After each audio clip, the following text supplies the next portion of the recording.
Thanks, Heather. Jordan Whitmer joins us now, and we welcome you to the 700 Club. Thank you so much, Reverend Robertson. I'm so excited to be here today and so honored. Delighted you are. What are these teenagers telling you when you're dealing with high school students? Are you dealing with suicide? You're dealing with hopelessness? What do you find?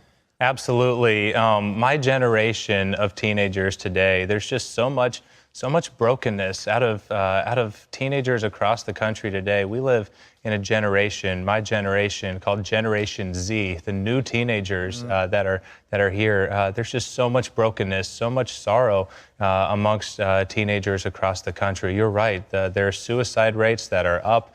There's just overall, my generation is desperately in need of hope. And what's causing this? I mean, we've had teenagers over the years. I was a teenager. We all were one of these days. What's different now? Absolutely. Well, it's just incredible, and it's sad what's been taking place just with a generation that is farther and farther from God from many previous generations, and the fact that there's so many.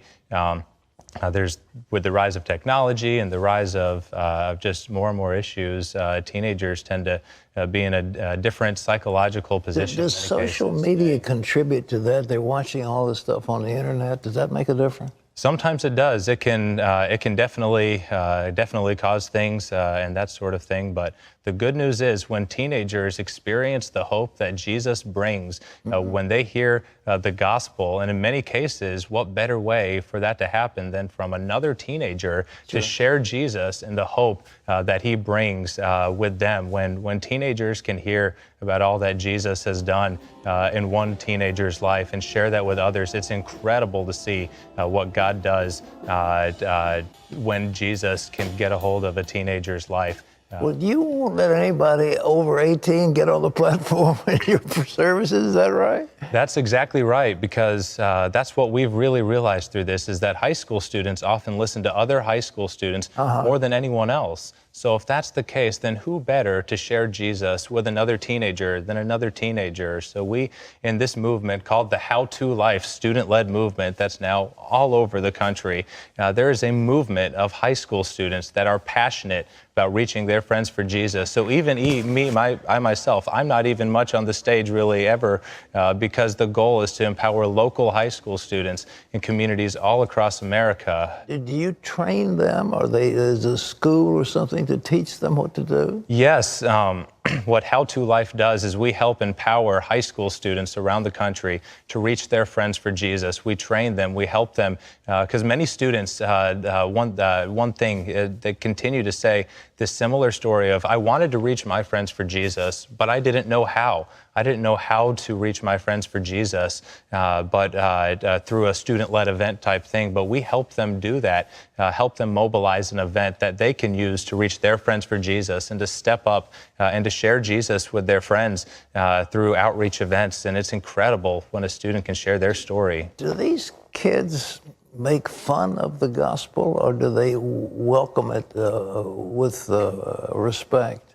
Well, what's very unique is when a high school student hears the gospel from their friend, they're often more receptive than in any other standpoint, because when they hear that this works for their friend, that Jesus works for them, that often is all that it takes for a student to realize, you know what, maybe I can truly experience Jesus because of the hope that he brings and the fact that he worked for them, he can work for me. And ultimately the gospel, it is strong, and students, teenagers today, they are ready for Jesus, ready, so ready. They need Jesus, they want Jesus. That's marvelous. Is this because their parents are divorced, or because they're living with single parents, or what is it that's causing this? I mean, I can't remember a great move when I was a teenager that we were interested in girls and parties and that kind of thing, but there wasn't much emphasis in the gospel. This seems to be a different culture.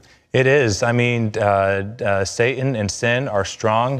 They have been for generations, and it feels like there truly is an increase in that over time. That has been happening with our generation of my generation of teenagers today, and it's sad. It's sad what happens, and definitely there's many causes that over time have caused this, but. For the most part, it's exciting. I view it as a true challenge, as I personally have been called to reach my generation for Jesus by empowering and seeing a movement come together. The Bible in Acts talks about how your sons and daughters will cry out, your young men will see visions. That's right. And I feel like that's truly what's happening now. And also 1 Timothy 4:12 says, don't let anyone look down on you because you are young, but set an example for other believers. And I see both of those verses as some of the key strong verses of this entire movement of teenagers. When teenagers don't let people look down on them, but set an example and see visions and dream to reach their friends for Jesus, it is incredible what can take place. How long do you plan to go? I mean, you're going to cross this magic line of getting to be in the 20s pretty soon. Yes.